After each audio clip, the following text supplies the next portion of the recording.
Muy buenas noches, bienvenidos a su programa El Banquete de Platón, el programa de filosofía que la Universidad Juárez Autónoma de Tabasco ofrece a la sociedad para reflexionar sobre los temas cruciales de nuestra actualidad. Como recordarán, en el programa anterior entrevistamos a los señores embajadores de la República de El Salvador y de Guatemala desde la ciudad de Panamá. En aquellos programas hablamos del gobierno del presidente Donald Trump y su impacto en la región, aspectos de seguridad regional, el tema del narcotráfico, lavado de dinero, intercambio comercial y el tema nodal para el continente, el tema de la corrupción.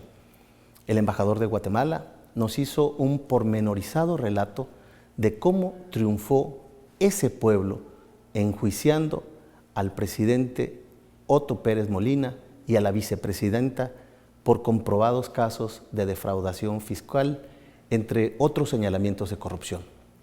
En cambio, el embajador de la República de El Salvador ahondó en las fortalezas diplomáticas con las que contamos como región centroamericana para una mejor integración. En este programa veremos los temas de la educación, la investigación, los liderazgos en América Latina, el tema de la izquierda latinoamericana. Como ustedes recordarán, los griegos inventaron la política. El zoon politikon de Aristóteles, ese animal que posee inteligencia para discernir entre el bien y el mal, lo justo y lo injusto, aquello que formalmente constituye una virtud ciudadana, la búsqueda de la felicidad. En Atenas, allá en el siglo IV a.C., la Asamblea Soberana abrió muchos procesos contra los políticos que se enriquecían de las finanzas públicas. Para Platón, el amor a la sabiduría es el camino eficaz para afrontar las debilidades humanas de los gobernantes y acotar mediante la ética a los poderes públicos. En el Gorgias, este diálogo de Platón, queda muy claro que la política no podía enseñarse como cualquier otra ciencia.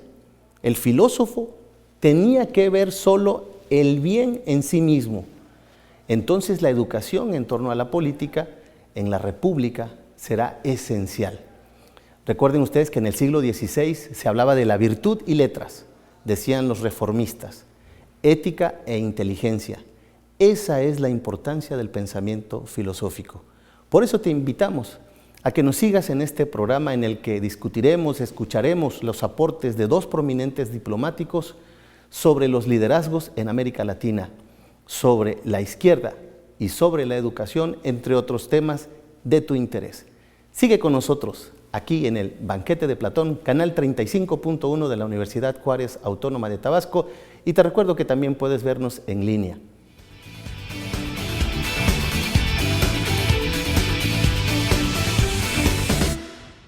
Gracias por permanecer con nosotros en TVUJA, Televisión Universitaria, y continuamos en esta entrevista con las personas que hoy nos proporcionan su vasta experiencia y que agradecemos profundamente que hayan aceptado estar con nosotros, el señor embajador de la República de Guatemala y el señor embajador de la República de El Salvador, a quienes le hacemos la siguiente pregunta. Hemos platicado un poco y creo que coincidimos en señalar que educación e investigación constituyen factores esenciales para incentivar el desarrollo regional. En este sentido, ¿qué perspectivas consideran ustedes viables en temas, por ejemplo, como la soberanía alimentaria, agricultura, prevención de enfermedades endémicas que son comunes a nuestras regiones, o el fortalecimiento de la democracia y de los derechos humanos?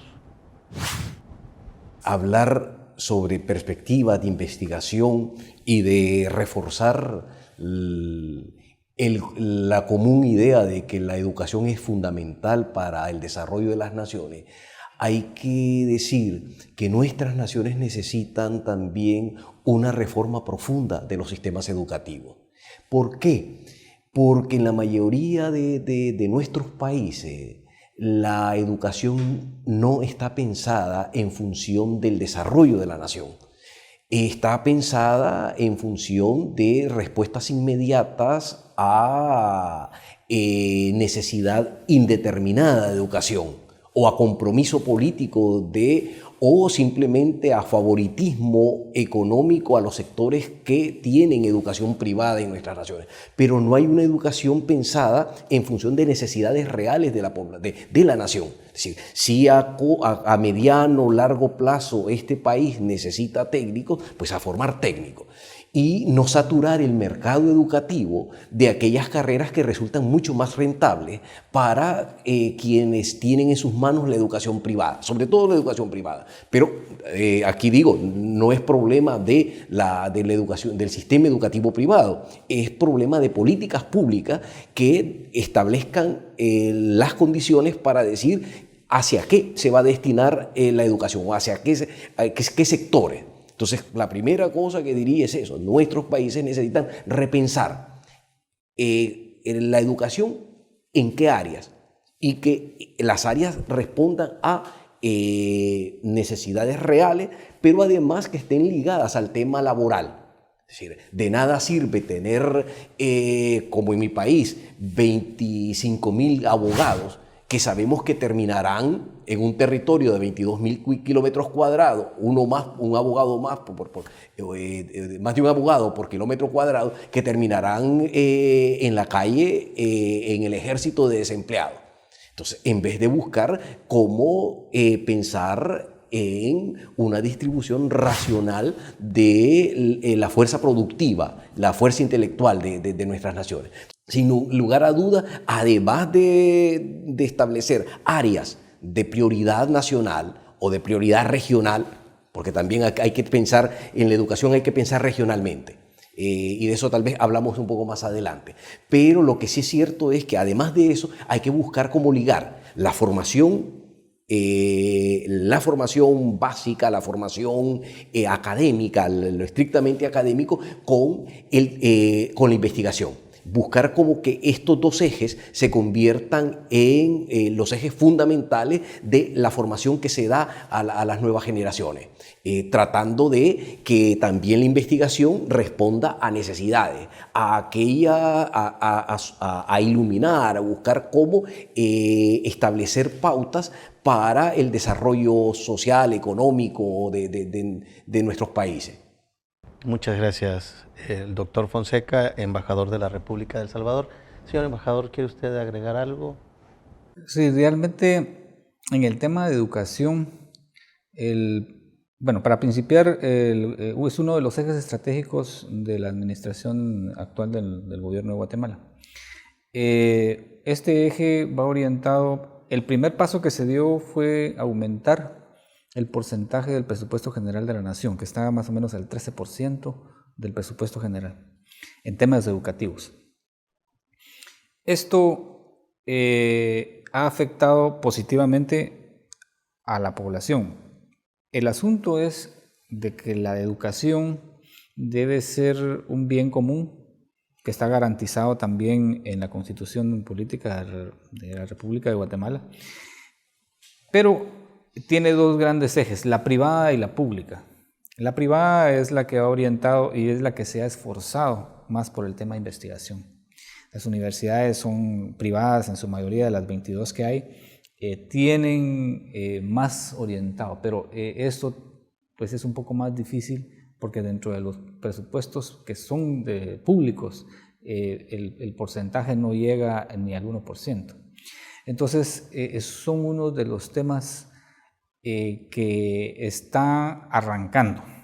De hecho, hay una Secretaría de Investigación y Desarrollo, una Secretaría de la Vicepresidencia de la República que se encarga precisamente de ir orientando el esfuerzo con el tema de la investigación y el desarrollo.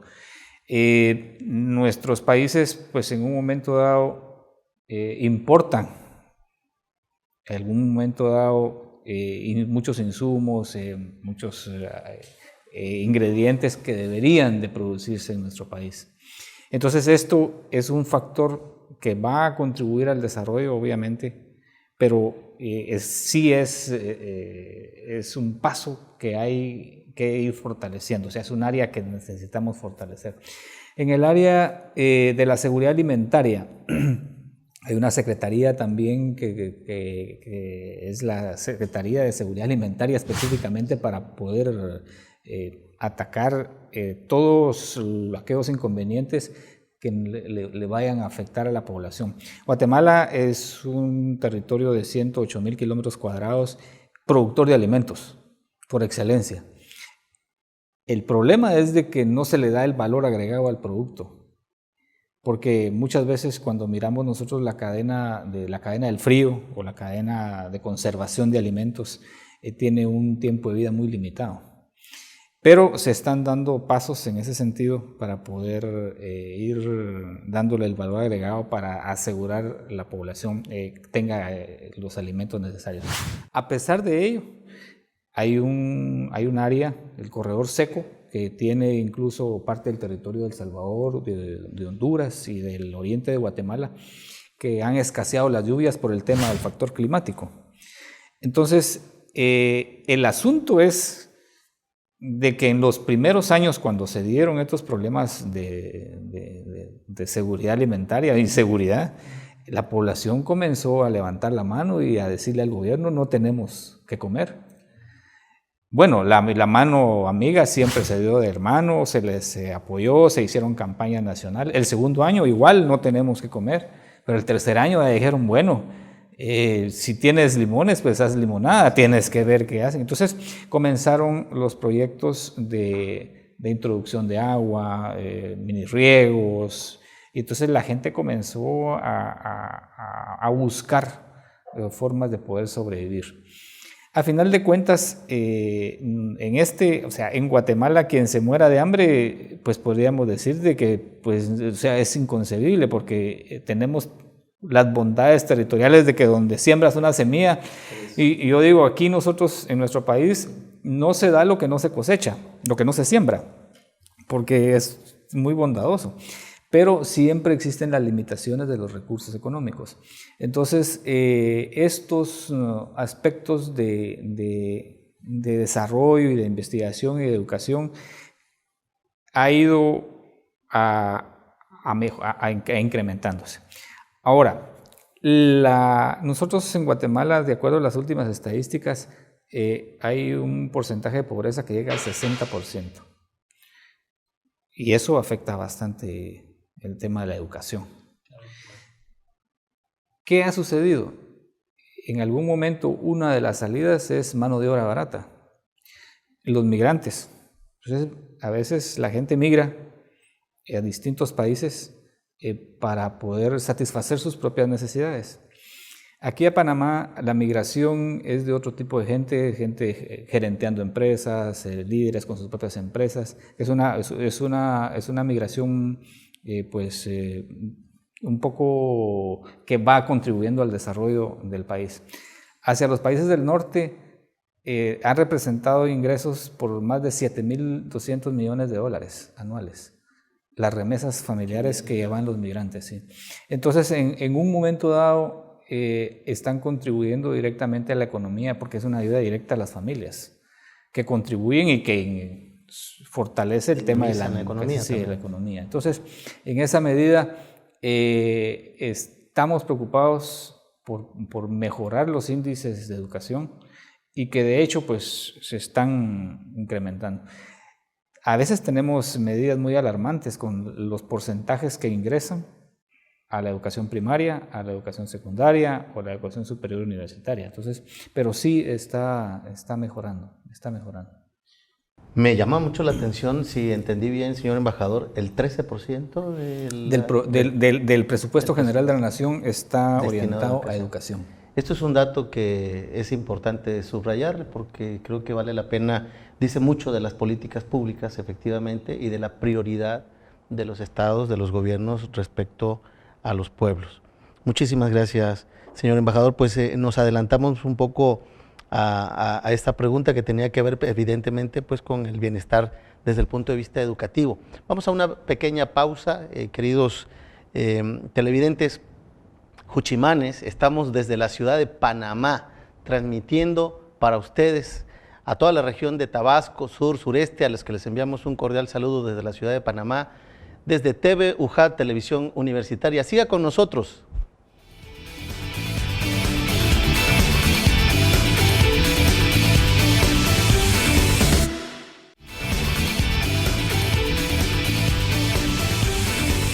Gracias por continuar con nosotros, TV UJAT, Televisión Universitaria, y estamos desde la ciudad de Panamá, con nuestros embajadores de la República de Guatemala y de El Salvador, a quienes le hacemos la siguiente pregunta. Bueno, Guatemala, El Salvador y México tienen una larga trayectoria de colaboración y representación diplomática. ¿Cómo definirían ustedes las relaciones actuales entre sus respectivos países y México? Bueno, la relación que ha tenido en el caso particular de Guatemala con México, pues ha sido desde los tiempos de la colonia. Pues no quiero mencionar aquí algunos, bueno, lo voy a mencionar, algunos de los temas que hemos tenido en aspectos de geopolítica, en el estira y el encoge de los corrimientos de frontera, pero esa misma similitud que se ha tenido es lo que nos ha llevado a tener una muy buena relación, no solo en materia diplomática, sino en materia económica y política, social. Lo comentábamos anteriormente con el tema de la región mesoamericana, nos une esa hermandad. Después de la región mesoamericana vino el Plan Puebla-Panamá, por ejemplo, que precisamente es esa parte que segmenta el territorio para buscar el desarrollo. Y sobre esa base de ese Plan Puebla-Panamá que se ha ido fortaleciendo, de eso se fortaleció, el sistema de electrificación se logró, la interconexión eléctrica se logró. Sí, el sistema de otra carretera, porque son de broma, les digo a mis hijos cuando pasamos el puente de las Américas, les digo, si seguimos aquí recto, llegamos a Guatemala. Sí, y a Chiapas. Y obviamente pues pasamos al tema de México. Entonces, los objetivos específicos se han logrado.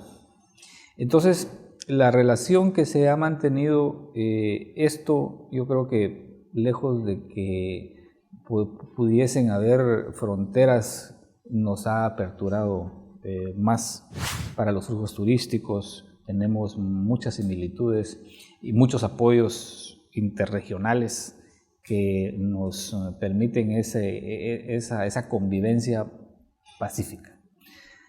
Dentro de los conflictos que pudiesen haber, creo que son mínimos, más son los aspectos que se han logrado en tema de contribución para el tema del desarrollo. Entonces, yo creo que la relación Guatemala-México, y pues no quiero quitar el tema de El Salvador, son fabulosas, las relaciones han sido muy buenas, lejos de ser conflictivos, ha sido de hermanamiento y de apoyo. Entonces, realmente yo miro como una muy buena, pues, visión a futuro, ¿verdad?, para fortalecer el tema de la relación. En ese sentido,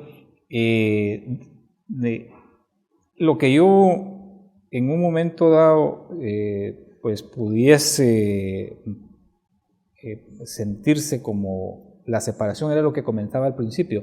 ¿Por qué se establece una Norteamérica y una Centroamérica? Entonces a veces las regionalizaciones nos separan, cuando las relaciones entre estados nos deben de unir más.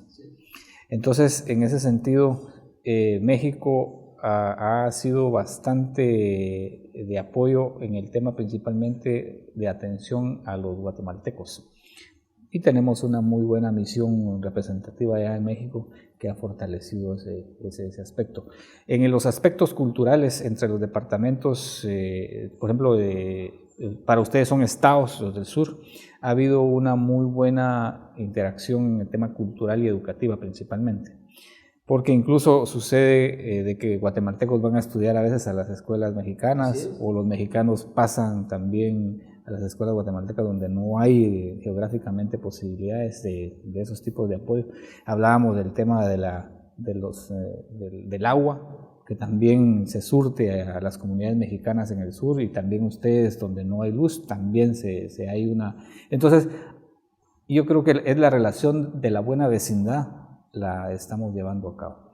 Entonces, y hoy por hoy las relaciones de gobierno pues también son muy buenas, son muy buenas. Entonces, yo considero de que hay que fortalecerlas y obviamente pues agradecemos siempre el esfuerzo de ese hermanamiento y pues siempre estamos para seguir apoyándonos. Gracias, señor embajador.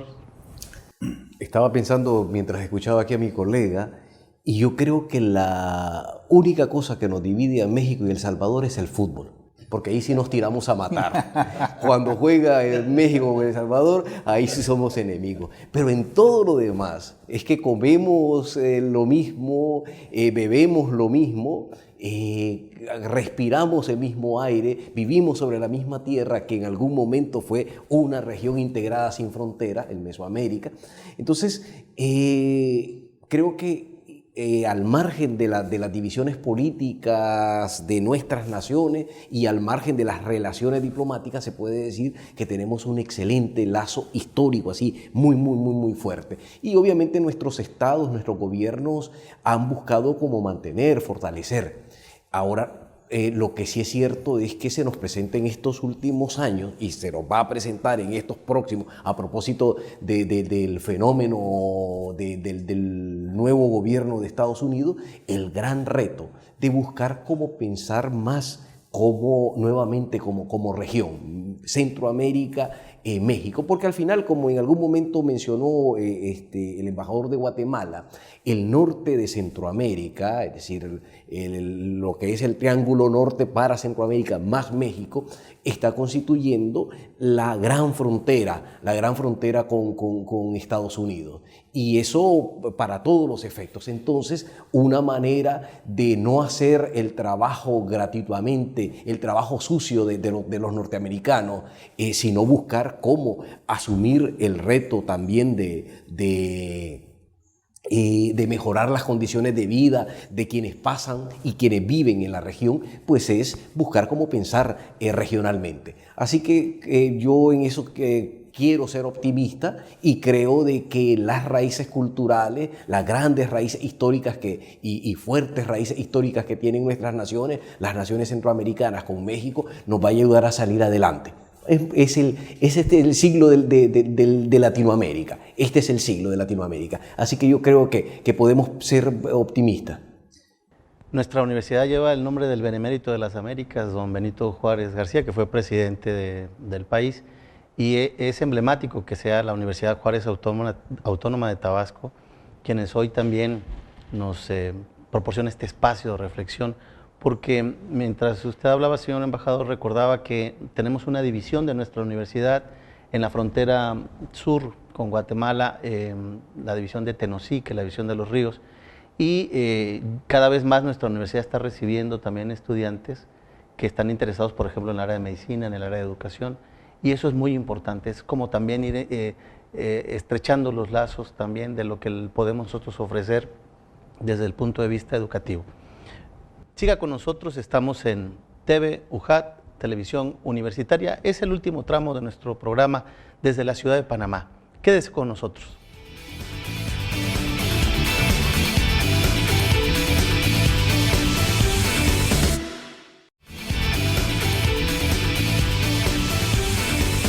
Gracias por permanecer con nosotros en TV UJAT desde la ciudad de Panamá. Y bueno, como estamos en la ciudad de Panamá, sabemos que en el 2019 se ha anunciado la visita de un personaje que a nivel mundial ha causado mucho revuelo por muchas de sus declaraciones, por sus gestos, pero también por sus oficios, digamos, de colaboración entre algunos países que él ha procurado, como el caso de Cuba, con Estados Unidos y en otros países, procurar como el entendimiento. Estamos hablando desde luego de la figura del Papa Francisco. ¿Cómo consideran ustedes, a propósito pues de la visita que hará aquí en el 2019 a la ciudad de Panamá, la figura de liderazgo del Sumo Pontífice en América Latina? Señor embajador de Guatemala. El Vaticano de por sí ha tenido una visión estratégica, no solo latinoamericana, sino que a nivel mundial. Cada vez que el Vaticano planifica un viaje del sumo pontífice, tiene un objetivo estratégico. ¿Cuántas veces llegó a México y hasta que lo logró? 5 veces. Entonces, esa visión que tiene un Estado como es el Vaticano y obviamente su conductor, ahora en manos del Papa Francisco, pues está siendo más incisivo en el tema, en el área humanística. Yo siento que va valorando más el tema del ser humano como tal. Y en los viajes que hizo, por ejemplo, a Brasil, con la Jornada Mundial cuando se desarrolló en Brasil, fue muy enfático en el área latinoamericana. Entonces él manifestó que obviamente su origen latinoamericano tiene ese afecto. Y las expectativas que hay a nivel regional sobre precisamente la Jornada Mundial de la Juventud fue manifestado por Monseñor Ulloa en una visita que tuve la oportunidad de hacerle, y están con mucha expectativa porque fue a pedido de los 5 arzobispos centroamericanos. Llegaron y manifestaron la intención, y precisamente fue aquí en Panamá donde se definió la jornada. Eso tiene varias aristas. Una es levantar la moral espiritual. Ha habido una deserción muy fuerte de los católicos hacia otras religiones, y también otras religiones hacia la católica, pero esto viene a conformar y a consolidar más la presencia en la región. Yo creo que es un movimiento bastante, yo le digo movimiento, el tema del movimiento del Papa hacia acá, la región, porque es una frotada al espíritu, le llamo yo. Va a venir a consolidar y a renovar los votos de fe de nuestras comunidades en la región. Hay expectativa, de hecho, pues hemos estado en un momento, ya tocamos varias veces el punto con los embajadores de Centroamérica para facilitarles el movimiento migratorio. Son 10 fronteras en 5 países, una de salida y una de entrada, desde en el caso particular de Guatemala hasta acá. En El Salvador ya son 2 menos, pero sí va a ser un movimiento bastante fuerte. Entonces la concentración, que no solo es a nivel centroamericano, sino que también de la región, tiene muchas expectativas. Y ese liderazgo se está manifestando. Se está manifestando porque es algo que se está repitiendo en las iglesias, se está repitiendo a nivel político, las religiones se están preparando para esto. Y el Vaticano como tal, a través de Papa Francisco, considero de que está llevando un buen mensaje. Han habido algunas sanciones últimamente hacia las autoridades eclesiásticas, pero yo creo que es una cuestión natural. A veces la gente, pues somos humanos, cometemos errores, pero eso no debe desvirtuar el verdadero sentido de la religión. Entonces estamos en Guatemala, estamos con esa expectativa, preparados para venir a colocar las alfombras, flores aquí en la cinta costera de Panamá. Ya nuestras autoridades en Guatemala están ya a la expectativa de cuál es nuestra tarea acá, y vamos a contribuir en todo lo que sea necesario para poder cumplir las expectativas, no solo del gobierno de Panamá con la recepción, sino que también contribuir a las expectativas del Vaticano en la visita de su santidad aquí a este país canalero. Gracias, señor embajador. Doctor Fonseca. Yo creo de que más allá de la expresión de religiosidad popular, el impacto de la visita del Papa Francisco en el contexto de la Jornada Mundial de la Juventud aquí en Panamá va a ser muy importante en términos políticos y en términos espirituales. Político, bueno, sin ingenuidad, lo sabemos, ¿no?, de que el Vaticano ha jugado siempre un papel importante de primer orden en la diplomacia mundial, y eso sumado al carácter de líder, llámenlo espiritual, yo diría que también político, del Papa Francisco, va a ser de suma importancia. ¿Por qué? Porque puede reafirmar esos esos esfuerzos que en las naciones latinoamericanas se están haciendo por crear sociedades más justas.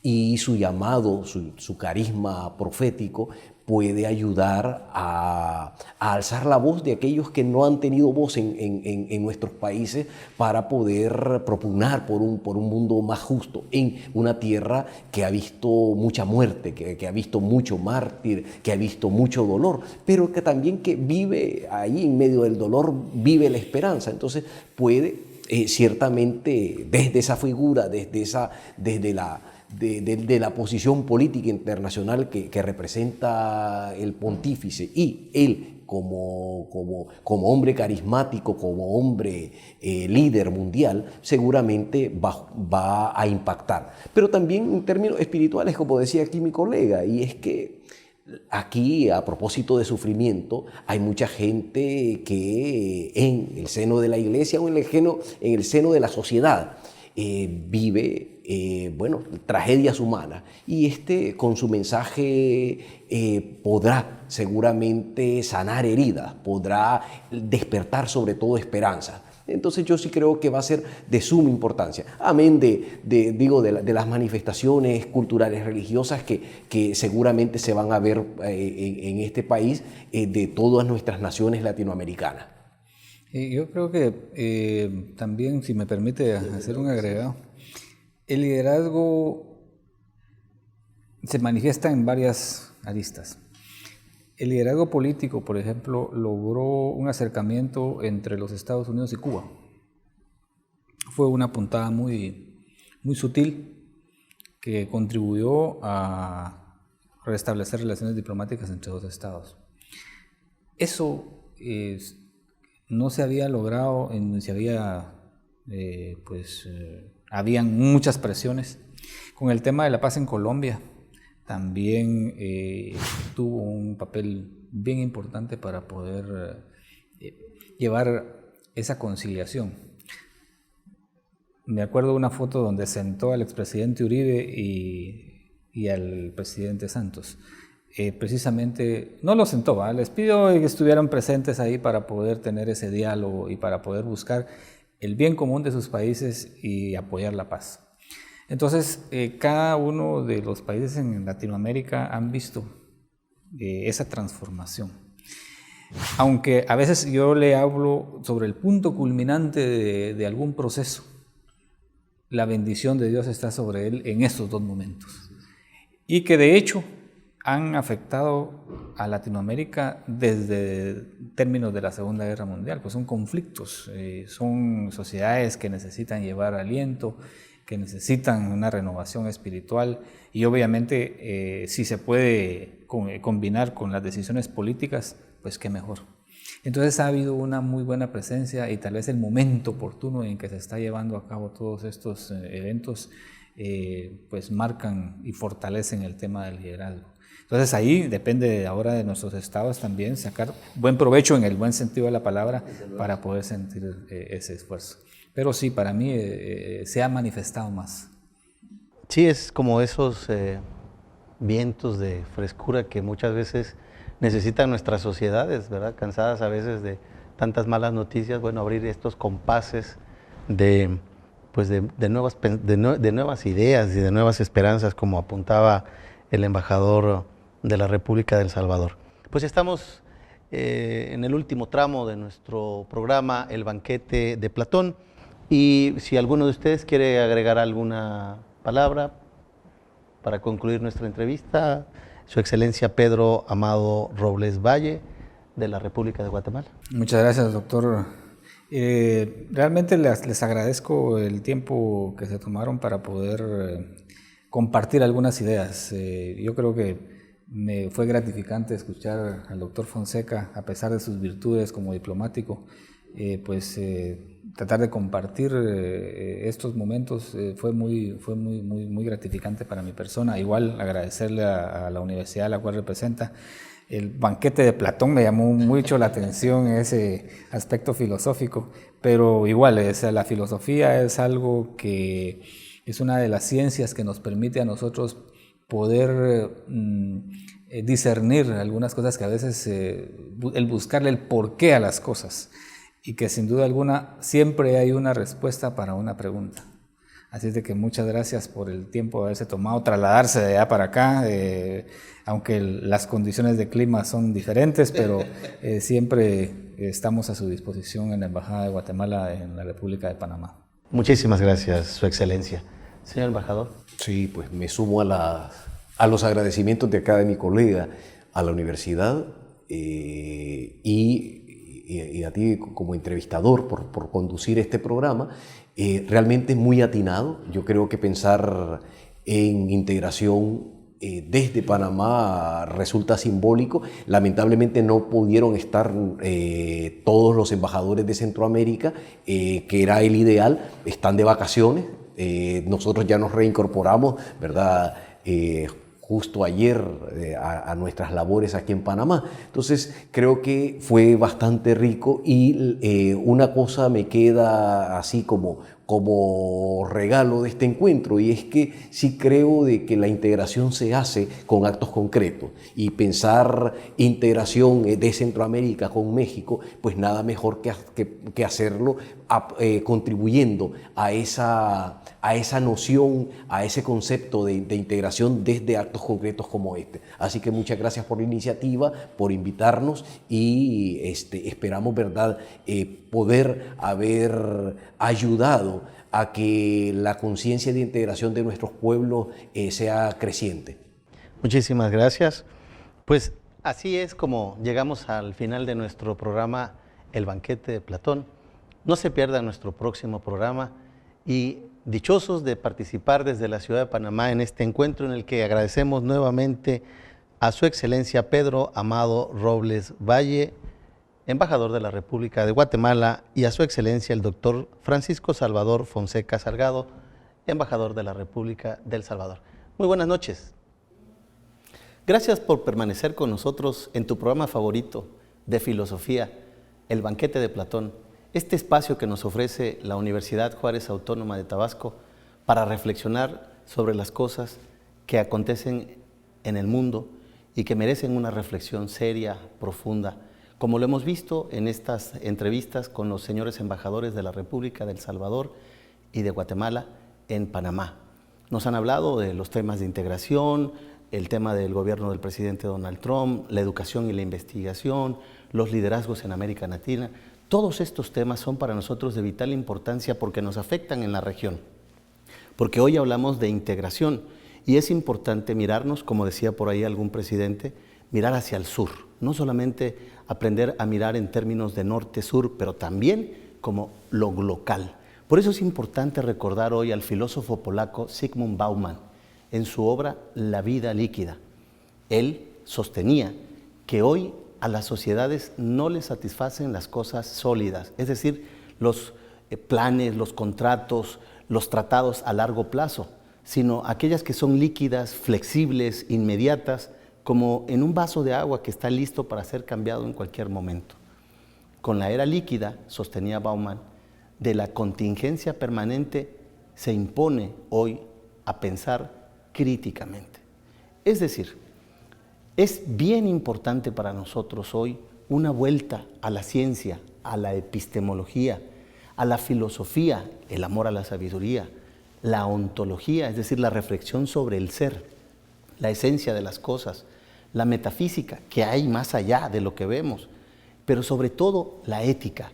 En estos programas hemos puesto mucho énfasis en el aspecto valoral del bien y del mal, el aspecto ético, que es muy importante.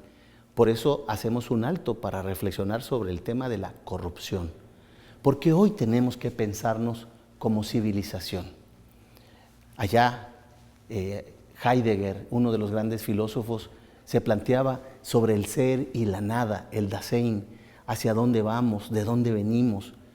Bueno, hoy se impone un nuevo pensamiento crítico sobre el porvenir de la humanidad, porque el futuro no son ni la guerra ni el miedo, sino el novum, es decir, la novedad, el devenir histórico, la primacía de la historia que confía sobre todo en la bondad natural del ser humano.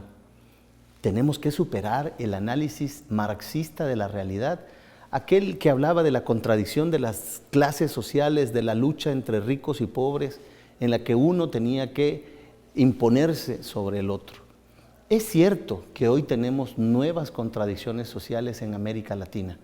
Por eso es bien importante volver a las etnias, a darle un valor más importante a nuestras culturas locales, a las lenguas nativas.